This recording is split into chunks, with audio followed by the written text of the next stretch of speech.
Welcome to the Political Orphans. My name is Nico Lagan.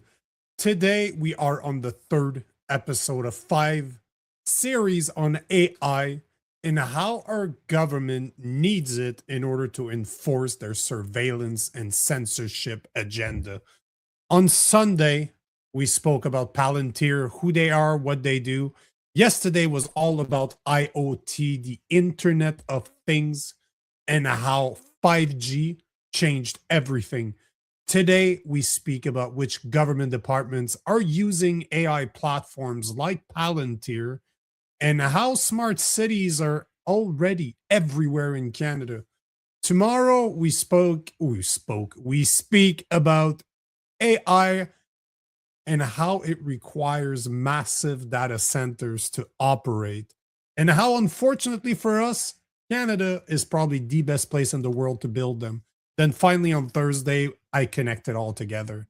How our government needs AI platforms like Palantir to usher their surveillance and censorship agenda, and how it will all begin with a media social ban. That being said, before I start, for the people that do not know me, I want to give you a bit of a history, a bit of a background. I'm a former sales engineer that worked in the telecom world for almost 20 years. I supported, installed, and sold the connectivity and services to some of the biggest corporations in Canada and even North America and all levels of governments. The reason I'm talking about this is because that makes me an expert on the subject that we've been talking about over the past 2 days, that we're going to continue talking about for the rest of the week. So we started we started Sunday with Palantir, who they are, what they do. So the question becomes, who do they do business with? Who in our government is doing business with Palantir? You know, that's not an easy thing to find. And it seems that I'm not the only person that was wondering, because as I will show you right now, we have an MP by the name of Cheryl Gallant that asked the question on May 27th, 2025. Oh, my apologies. Bam. Here's the article. So this is the ourcommons.ca written question on date of May 26, 2025.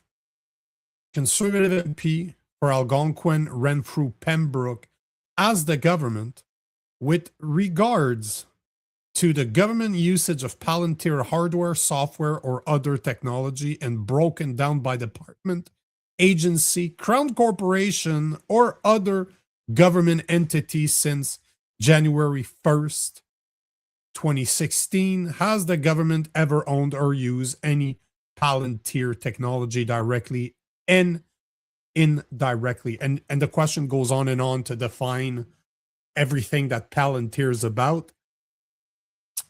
And it says right there, if you look on your screen, and this is on the official ourcommons.ca. So this is the official House of Commons website. It shows right here at the bottom in blue that a response was given on September 15th, 2025. Not only did it take 5 months to do so, but if you click on the link, it brings you to this. It brings you to 2 results, one in French, one in English, and they are literally the question asked again. So this is the question that she asked right there. There's no answer. I could not find an answer to her question. Wherever you look, there's only, like, those articles right now don't even have anything to do with the question at hand. So even the government is not answering their own question. So I started looking further into it, and it seems that her question was indeed answered on September 15, 2025, but it was made an order for return, meaning that the government response was tabled as a physical multi-page document rather than being printed directly on the online Hansard transcript, so the website I was just showing you. So technically, the government did answer her question, but they buried it in the library archives as a seasonal paper so that the average Canadian searching online cannot read it. What the hell are they hiding in that document for me not to be able to find such a document? And unfortunately, you can Google or you can try to do research as to who in our federal government is using Palantir, but there's not a lot of information when it comes to at least the federal and the provincial government. What I could find is that DND, our Department of National Defense, the department that supports our armed forces, did a pilot with Palantir back in 2019, and they have since signed a $14.4 million contract. 2019. Is that not interesting for a date? I'm just saying. I'm just going to put it out there that the pilot with Palantir took place right before COVID, right before all those 5G towers were installed everywhere in Canada. Is it a coincidence? Who knows? But I do not believe in coincidences. The other departments or the government entities that do use Palantir are none other than police forces. We have, and as you will see today, there are multiple police forces that actually deal with Palantir or similar technology. And here's an article from October 25th, 2019, where it says that Calgary police purchased Palantir software in 2013. So literally at the beginning, I think they started creating AI, or at least Palantir started almost 2 decades ago. But back in 2013, and have continued using the company since then. Though it seems few other local police departments followed suit. And this is what we're going to see today, because as I was digging for this, I wasn't able to find a lot of department, like I said, on the federal and the provincial level, but I was able to find quite a few police forces throughout Canada that are using algorithmic AI. And this is not the deep dive I thought I would have today. Let me warn you right now. I thought that today I would be talking about smart cities. Turns out that there's so much information out there. At least I found a report that is absolutely brilliant when it comes to policing technology and the AI that they've been using. It exposes quite a lot of department and police forces throughout Canada. So here's what I figured. Instead of rushing through this and trying to fit smart cities with all the information I got today, I figured that I will push the episode for smart cities to next Tuesday. I'll talk about it later on, but let's get to the report that I found by an organization by the name of citizenlab.ca. And here is the article. It is, I'm telling you, it is extremely detailed. It will explain, we will explain, I will explain some of the technology that is out there that is not necessarily offered by Palantir, because Palantir is not the only platform, AI platform out there. And as I was saying yesterday or the day before, I think it was on Sunday, Palantir normally deals with defense departments like DND, like the Defense Department in the US. They deal with big corporation and they deal with big governments, right? So I'm not that surprised that police forces around Canada are not using it that much, because you need to understand something. A lot of the AI implementation that we're going to see are going to be on the municipal level. They're going to be on the city level. Yes, we're going to see a lot of we're going to see big departments at the federal level using softwares like Palantir, but it's going to be behind the scene. You're not going to see it.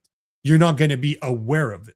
They're going to be using it on a lot of big data that already exists, like all the information that they have on us. But just like in politics, the municipal level is where you actually see it. That's where the roads that you use every day are either fixed or broken. Same thing for the type of technology that we're going to be talking about right now, which we call predictive policing. My apologies, predictive policing technologies. So predictive policing technologies draw in inference through the use of mass data or big data processed in the hopes of predicting potential criminal activity before it occurs. Such methods may be location focused, which attempt to forecast where and when criminal activity may occur, or person focused, which attempts to predict a given individual's likelihood of engaging in criminal activity in the future. In the future. Remember what I said about the 4 stages of big data. You try to understand what happened, why it happened. You try to predict the next time it will happen or something similar will happen. And then the 4th stage is what your response will be in the future. So a lot of big data is used to predict the future based on the past or present behavior, our behavior. So you have location focused algorithmic policing technology, which, as I said, tries to find potential criminal activity and where they may occur. But then you have personal focus algorithmic policing technology, where it relies on data analysis in order to attempt to identify people who are more likely to be involved in potential criminal activity or to access an identified person for their purported risk of engaging in criminal activity in the future. I want to remind you, I'm not talking about sci-fi here. I am talking about actual algorithmic surveillance technologies that exist right now that police departments throughout Canada are using. So this is reality right now. This is not a conspiracy theory. This is not sci-fi. This is fact. These are what is happening, what's been happening. Like I said earlier, the Calgary police have been using Palantir since 2013, 16 years. So I want to go into some of the technology that they use, because it's really worth talking about it, because I want you to start looking in your community where you live if such technology is being used, because I have heard of that technology before and I've seen that technology before. I'm out of Montreal, right? So big city, very woke. So I know that that technology is here. I've seen it. But the average Canadian doesn't realize what they're actually looking at. So you have the type of technology like algorithmic surveillance technology, which it's technology that is not inherently included any predictive element, but instead provides police services with sophisticated, generalized surveillance and monitoring function. So basically the type of device that will create big data. What are the type of surveillance technology that we're talking about is automated license plate readers. These are being used all over the place. There's a big deal of it in the UK. I've covered this in a past episode. but automated license plate readers use pattern recognition software embedded in cameras to scan and identify the license plate numbers of parked or moving vehicles. ALPRs enable surveillance by systematically collecting data in bulk, such as the date, the time, geolocation of all scanned vehicles, and the registration information, like driver's license associated with those vehicles. One thing to say about those automated license plate readers is I've seen them in real life. They can either be static on a post or installed on a car. So they can be moving. They can literally be on the police car as they're driving around. The cameras are scanning all the license plate in the area. And as you'll see later, they don't only scan the license plate, but they will scan characteristics of the car. Type of car, color of car, does it have a key rack on top of it? Does it have dents? It will actually map the car itself, but it tells us that it doesn't record us in the vehicle, that it's all about the vehicle. It's not facial recognition. Then you also have softwares that are called social media surveillance software. I think it's pretty obvious what it does, but it mines and analyzes personal information and relates data from social media platform. Again, it interconnects names, what you do online. That data is used to infer or predict behavioral patterns, future activities, future events, or relationship and connection amongst and between the user and other people. Did you just hear what I said? They actually admit that that technology is in the hands of our police. Again, this is real. This is not sci-fi. Then, of course, we've all heard about this. I believe that it's the Toronto police that just started using facial recognition through wearables. So the police officers, at least it's been reported in Toronto that the police officers are wearing their cam and it runs facial recognition on the camera. So as they're talking to people, as they're dealing with people, as they're walking around, that camera is scanning and it's trying to identify the people that are there. Then social network analysis. It relies on statistic and data visualization to reveal social connection between people, in particular network, and how they influence each other, such as in the context of alleged gangs, membership, or organized crime. Of course, it's always about organized crimes, right? Then the question becomes, who is using that technology? Who out there is using? Our Canadian law enforcement agency currently using, developing, or considering adopting algorithmic policing technology? Turns out that there's quite a few police forces throughout Canada that are using it. When it comes to location-focused algorithmic policing technologies, we're talking about the Vancouver Police Department, the Toronto Police Department, not the Toronto Police Service, not surprising.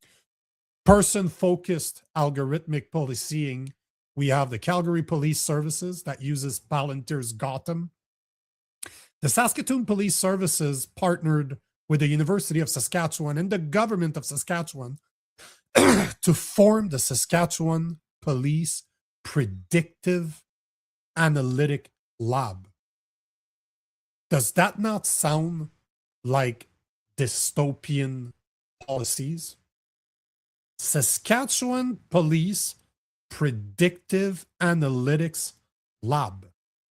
The Ontario Ministry of Attorney General has begun to explore the use of a pretrial risk assessment tool for use in pretrial detention decisions and have previously completed a feasibility study of such tools.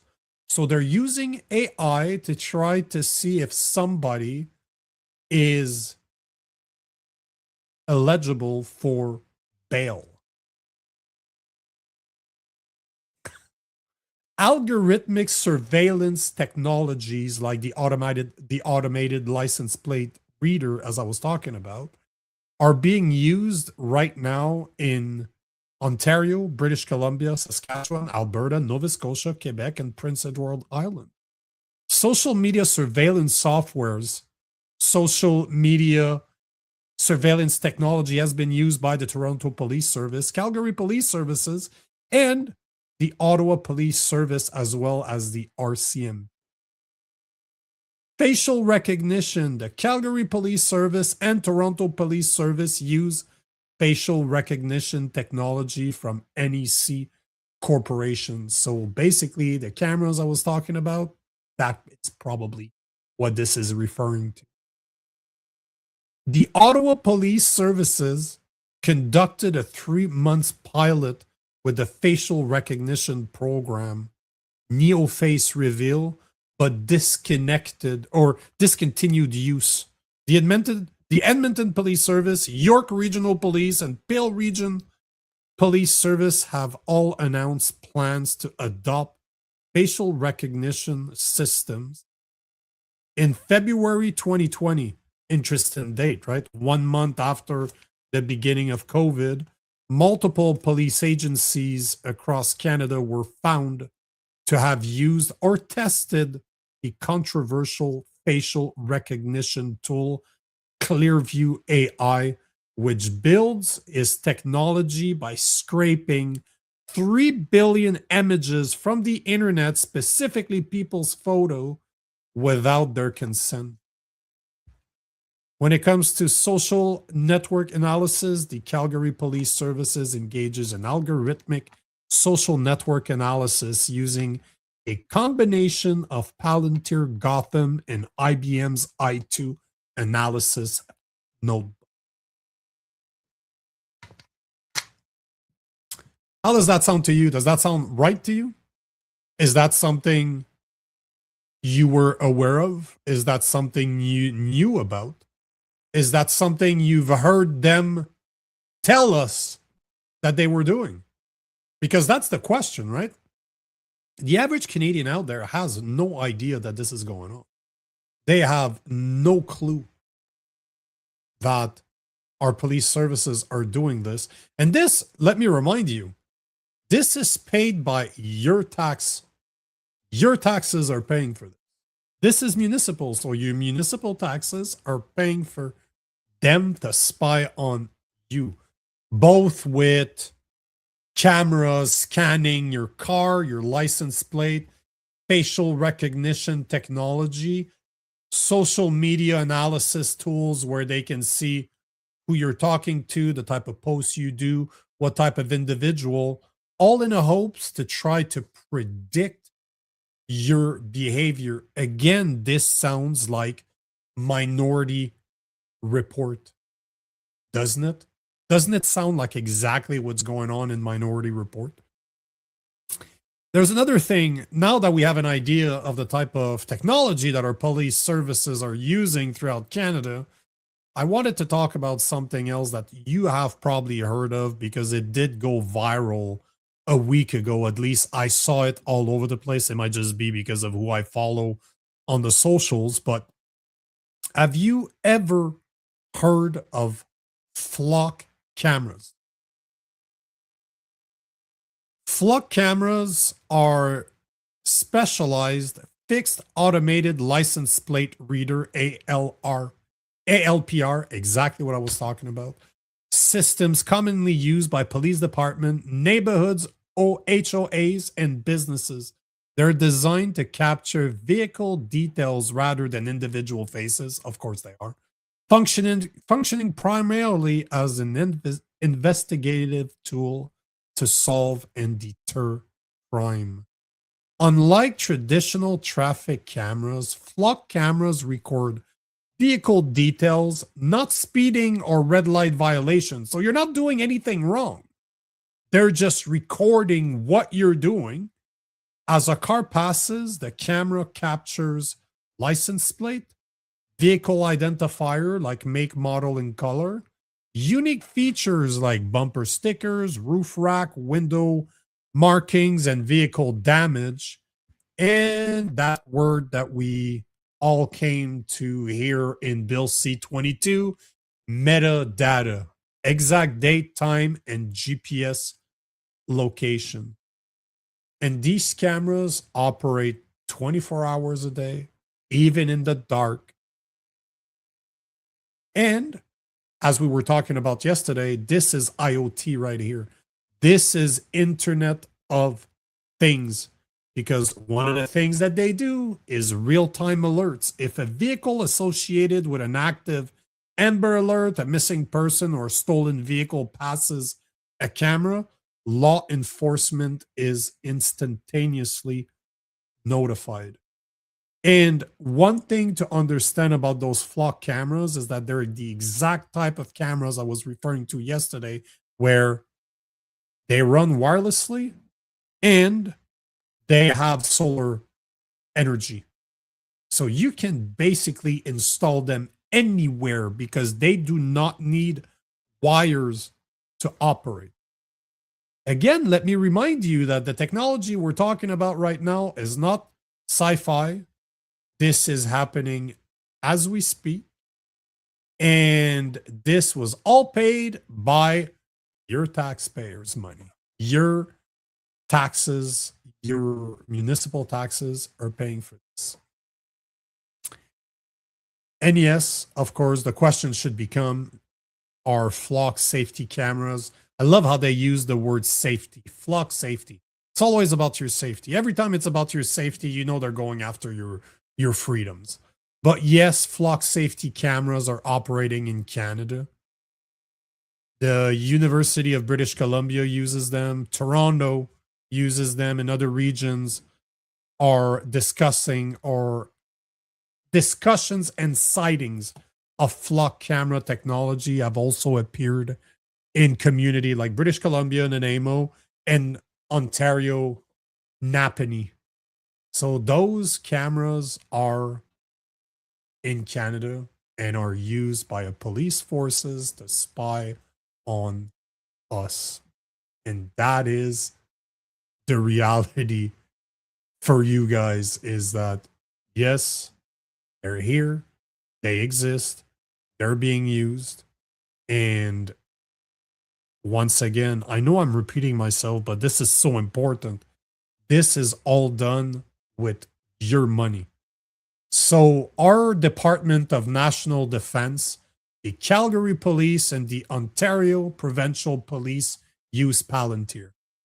The Vancouver Police Department, the Toronto Police Service, the Calgary Police Service, the Saskatoon Police Service, and the Ontario Ministry of the Attorney General seems to be using algorithmic policing technologies. Law enforcement in provinces across Canada, including Ontario, British Columbia, Saskatchewan, Alberta, Nova Scotia, Quebec, and Prince Edward Island, are using algorithmic surveillance technology. The Toronto Police Service, Calgary Police Service, the Ottawa Police Service, and the RCMP use social media surveillance software. The Calgary Police Service, the Toronto Police Service, the Ottawa Police Service, the Edmonton Police Service, York Regional, Peel Regional used or are using or planning to use facial recognition software. And finally, the Calgary Police Service engages in algorithmic social network analysis using a combination of Palantir Gotham and IBM's i2 analysis notebook. I don't know for you, but I did not vote for this. That's all I could think of as I was looking into this today, is who the hell gave them this mandate? With our money, with our taxes, with your taxes, you are literally paying the people that are supposed to protect us to spy on you. That's the reality. I wanted to speak about smart cities today. That was my main goal of today, because yesterday we were talking about IoT, but I wanted to talk about who in the government is using AI technology like Palantir.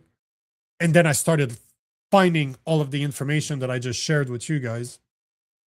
So I realized that to do it justice, to do justice to smart cities, I will need to dedicate a full episode on it. And that's what I'm going to do on Tuesday next week. We're going to talk smart cities. And the reason I want to talk about smart cities is not just the fact that I've sold the connectivity, both wired and wireless, to enable such smart cities, because the truth is that they're all over Canada. But smart cities are the implementation stage of 15-minute cities. So next Tuesday, we're going to be talking smart cities. And judging, I'm always listening, I'm always paying attention to what you guys are saying. Judging by the comment section yesterday, I also think I should do a deep dive on 6G, because you guys seem to be very interested in it yesterday, which I'm absolutely interested in finding out, because right now the technology has not been deployed. It's not supposed to be deployed before 2030. Another very interesting date, isn't it? But I'm thinking that Wednesday next week, I'm going to do a deep dive on 6G technology, what we know right now, what's being tested, and what the plans are. Also, I wanted to tell you guys, I think I've spoken about it in the past, like a couple of weeks ago, but over the weekend, I was invited to go to the Better Way conference taking place in Rhode Island over the weekend as an independent reporter. So chances are that Sunday and Monday, there are not going to be any shows, because I'm still going to be over there recording content. And on Monday, I'm coming back at like 7:30 p.m. So there's not going to be a show on Monday, that's for sure. But I got a new piece of equipment, and I think you guys have been noticing it. It's switching my camera automatically. I think you guys are seeing this. There you go. Thank you for doing it as I'm speaking about it. But that piece of equipment allows me to plug 6 cameras in it. I'm bringing it with me. That's the reason why I got it, is to go record content face to face, because the Better Way conference is literally who's who in the alternative medicine field. I was invited by Dr. Mark Trozy, if you guys know who he is, Canadian hero, if you ask me. But I haven't got confirmation from the organizers yet, but my goal is to use that new device that I got to not only record the interviews I'm planning on having over there, but it allows me to live stream. I'm live streaming through that through that device right now. So if they allow me, I will be live streaming some of the event, live streaming at least some of the interviews. I don't know what they're going to allow me to do, but I'm hoping they're going to let me do it. And if they do, I will be live streaming over the weekend. So stay tuned. And of course, tomorrow we are talking about how AI requires massive data centers to be built, and how, unfortunately for us, Canada, in my opinion, is the best place to build them. With that being said, guys, we're just over the half mark. I will open the hotline. So the Orphans hotline is open. I just pasted the link and the code, so you can go to callme.road.com and enter the code SFLXJY. It's in the comment section right now. And you can give me a call, and we can have a voice-to-voice conversation right now. And God knows that I want to speak to you guys. Comments are great, no questions about it. But being able to have voice-to-voice conversation is something a bit different. So, for the guys out there, for you guys out there, tell me, were you aware of the information I was sharing today? Did you know that this was happening? Is that something that you're okay with? Is that something that you think Canadians are aware of? Because in my opinion, they have no clue what's going on. But I wonder if this type of surveillance is acceptable to the average Canadian, if they would be okay with this or not. Would they be, oh, I have nothing to lose, I have nothing to hide, so no problem? What do you guys think? Drop me a comment, tell me what you think so that we can have that conversation. Maria Christiana is saying, sending love to all you amazing, incredible people. Well, right back at you, Maria. It's always nice to have positive comments, isn't it? Oh, there we go. Bacon Slayer saying cars are dependent on logistic and mechanical know-how to a certain extent. Yeah, that is definitely something that the average individual should know. And you know, my last motorcycle was an older model that had no electronic components to it on purpose. The next one I buy is going to be the exact same thing. Cars, same thing. If I buy another car, I have a truck right now. I'm very happy with my truck. But if I do buy another car, it's going to be an old one that does not have any electronic component to it whatsoever. Trevor is saying, imagine how far they have fine-tuned at this tech over 16 years. You know, this is what kind of blows my mind when I think about it, but I've been in the world of telecom for so long that I'm used to seeing the technology. I'm used to seeing what's coming. I'm used to be able to go to conferences where we have some of the most known speakers in the world that show up and talk about the future technology, what they're working on behind closed doors, because those things are not public, right? You need to pay to go. But it's hard for me to believe that 5G has only been around for about 5 or 6 years, because it was first, the implementation, like I said yesterday, started in 2020 from January to it was in January that it first started, but it didn't really become the main network in Canada until 2022.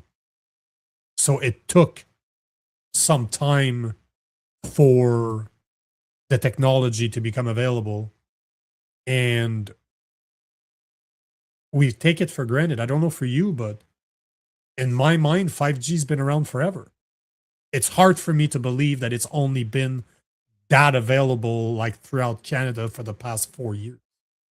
So yes, to go back to what Trevor was saying, it's very hard to imagine how far that technology is going to go or has gone over 16 years. And with AI, I was watching a video today where the expert was saying that imagine AI evolution as a hockey stick. So you put the long part of your hockey stick where you hold with your hands on the ground and you look at the curve.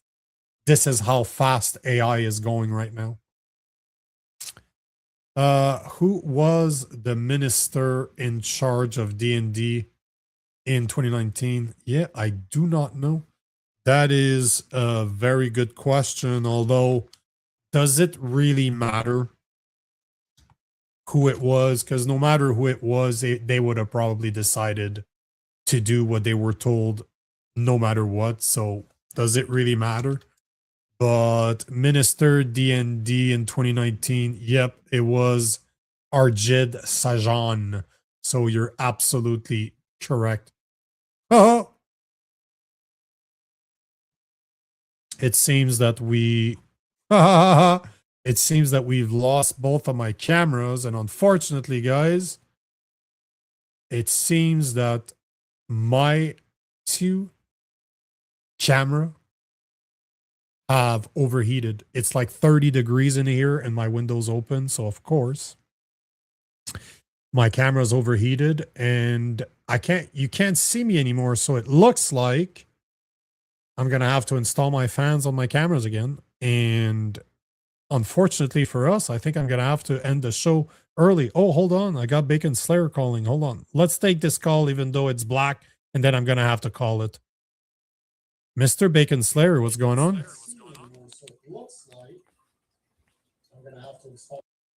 Hello?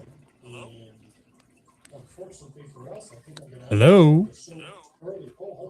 We can hear you. I can hear myself talk in the background, but it seems like he couldn't hear me. But like I said, both my cameras overheated, so it looks like I'm gonna have to kill the show for tonight. My apologies, guys. I wanted to install my fans today, but unfortunately, I completely forgot. The lack of sleep is absolutely killing me. But yeah, we're gonna end it here. We're going to call it a night, but I will be back tomorrow, 7 p.m. So join me 7 p.m. Eastern time. I promise to have my fans installed, and we will be talking AI. We will be talking about how AI needs data centers. So until then, guys, I will wish you a great night. I apologize again for the cameras. That's very unprofessional from my end, but shit happens. But I will see you tomorrow, 7 p.m. as always. Until then, peace.